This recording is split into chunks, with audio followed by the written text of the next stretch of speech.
A path to legal citizenship. I don't know that she should call that amnesty. I believe in that we're all brothers and sisters. We're all members of same world society. Creating nation states and borders. It's all just social ideas. People should be free to choose what they want to choose as long as they don't infringe on my rights. If they want to work for somebody or come and cut my grass or hire me to work for a company that they've started here, even if they so-called didn't come here legally, I don't see any reason why they shouldn't be allowed to do that. And this idea that if they're not citizens, they don't. I mean, look, we're torturing people who we call not citizens in secret camps throughout the world. This idea needs to be done away with. Amnesty is basically giving everybody a free pass for breaking the law. I am totally against amnesty, 100%. We are fighting a war on terror, and yet our borders are wide open. If we are to preserve the culture of liberty, we must protect our borders. We must dissolve the social welfare state, which is the incentive for these people to come over. And we must address now the new Bush plan of security, prosperity, and partnership, which is to eliminate our borders. That is the burning issue of the day. If we create this new regional government of the Bush administration, it will completely destroy the culture of liberty in the United States as we know it. Amnesty was attempted during the Reagan administration, and there was also an amnesty attempted in the late 90s. Both of those programs whereby people had a time period to adjust their status without any consequence did not work. That's the definition of amnesty, when there's no consequence for being in violation of our civil laws. Being in this country without status is a civil violation. That is amnesty when there is no penalty. I'm in favor of a penalty for those that have broken our laws, and whether that's a fine, and that is to be determined by the Congress, but I think there should be a penalty, and there needs to be strict requirements for people who can adjust status before they can. Otherwise, they're not going to be able to be qualified for adjustment of status. Jim Norlander, I think, described what the dictionary definition of amnesty is, which is giving a free pass to somebody who's broken the law. I think that the current definition, at least the one we're working with in Congress, it goes a little beyond that just because it's become such an emotional issue. And that would mean today, I think there's a pretty good consensus that people who've broken the law probably need to leave the country to get a visa, and they can't get the benefit of having been here. In other words, they have to get at the end of the line before they can do what people are sometimes calling path to citizenship, which means being able to get a green card and then go on to get citizenship at some point in time. It's not giving the benefit of the time in the United States toward a path to citizenship and requiring them to leave the country. And I think that's probably where we're going to end up with any bill that gets passed.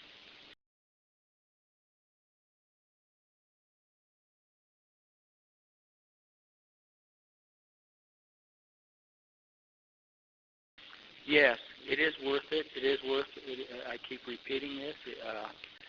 We are at war with terror right now. Terror is real, and we know that we have insurgents coming across the borders. Whatever it takes to close these borders down to protect the culture of liberty. You know, America is the biggest shopping center in the world, and I appreciate that. And everybody talks about the economy, but it is also my home, and I am not interested in regional government. I am not interested. It's America first. And that's the way we need to start thinking. I'm in favor of smart borders. Now, if that means we have fences or walls in places, that is fine. But just to say you need a wall and that's going to solve the problem, I think is oversimplification of the problem. I mean, the Berlin Wall had guns, and they still couldn't stop people from coming in. If there is an economic incentive for people to come into this country, they're going to risk their lives to do it. We need smart borders. We need to stop having unfunded mandates with our border states, and we need to be serious about enforcing our laws. But it really starts with regulating the businesses that are conducting illegal hiring practices, because that will stop the demand for people to cross our borders illegally. When we do that, then we can have smart enforcement of our borders that will help us with our national security and help our local municipalities from being overburdened from our immigration problem. I don't think there's any question but that fences in some areas are going to be helpful and effective. We voted for that, passed that out now, and funded it, and that's begun. And just the message that we're doing it, I think, has been effective in helping slow the flow of people coming here illegally. That said, if you have a legal process so that we can feed our businesses the labor that we are creating demand for, and we can identify those people who are coming through a program like that, easier to identify the people who are trying to come across between fence posts or fences and outposts, and those are the people that we need to interdict because they're coming with nefarious purpose. So the fence has its place. It's not an end-all. It's not the whole answer, but taken together with the other technology that we've now funded to be used on the border, I think it will be helpful generally and help us to focus with particularity, especially if we get a program in place for temporary workers. Yeah, I think I'm the only candidate in this debate that wants to eliminate the black market for labor in this country.